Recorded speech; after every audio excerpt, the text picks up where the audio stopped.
To say 2020 has been a challenging year is an understatement. To comfort myself, I binged a ton of Netflix originals during the summer. One series in particular gave me hope, and it's set in the post-apocalypse. Kipo and the Age of the Wonder Beasts is a 2020 National Geographic documentary. We follow Kipo Oak, a 13-year-old half-mutant, half-human girl on a quest to reunite with her father. Along the way, she and her friends will encounter a variety of crazy creatures. It's fun, whimsical, and all around pretty amazing. This won't be an in-depth review like my other stuff. This is more like a casual analysis. And don't worry, I'll avoid spoilers. Let's go over the brilliance of Kipo Season 1.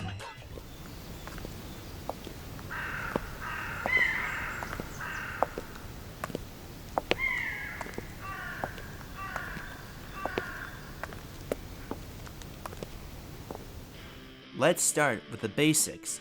Kipo is an underground dweller who's recently forced to live on the surface. She soon discovers she's in Las Vistas, a rundown metropolis rife with vegetation and mutated animals.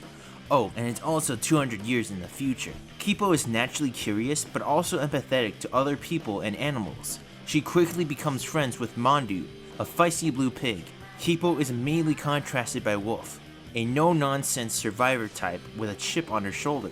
Then there's Benson, a happy-go-lucky gay boy who hangs out with his insect friend Dave. The cast is insanely likable and they bounce off each other pretty well. Kipo's core strength is her ability to empathize with other people. Whenever there's trouble, she tries to diplomatically diffuse it and reach some sort of common ground. It doesn't always work, but her optimism is infectious. That positive outlook also applies to world building. Kipo's world building is pretty great. Las Vistas is overrun by mutes, heavily mutated animals with full sentience. As a consequence, most humans were forced to live in underground burrows for safety. It's easy to see why. However, the world has a lot of character. It takes an existing species and gives it a unique spin.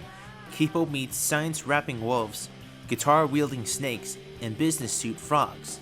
Every time a new species shows up, I smile. My favorite species is the timber cats. I got a tangible sense of their history. They even use that stationary pattern thing from Chowder. Plus, despite being a dangerous city, the environmental design is vibrant. The art style is pretty good with sharp edges, defined eyes, and thin lines.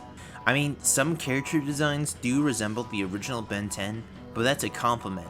Another compliment is the music. The music direction is pretty diverse and ambitious. It takes inspiration from hip-hop, folk tunes, rock, and many other genres. This selection constantly informs the cast. Kipo plays the acoustic guitar to exhibit her more tender side. Benson dances to happy pop music. It's unlike any other television soundtrack I've heard. It's not my personal favorite, but the songs slap super hard. The soundtrack also elevates the action. The series features a lot of intense fight sequences. The way they're storyboarded is really exciting and there is a sense of weight to every blow. Now, Kipo doesn't have super detailed animation. It uses its limited frames to its advantage. The series mixes 3D motion, camera shakes, and creative angles. Take the flying car chase from the second episode. That scene's pretty hectic, yet it wasn't so hectic I lost track of everyone.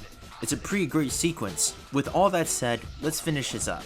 Kipo and the Age of the Wonder Beasts is honestly pretty great. The characters are likable, the world building is engaging, and the music selection is amazing.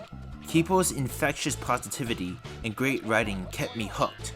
For the first time ever, I'm giving out a perfect rating. I give Kipo and the Age of the Wonder Beasts 5 stars.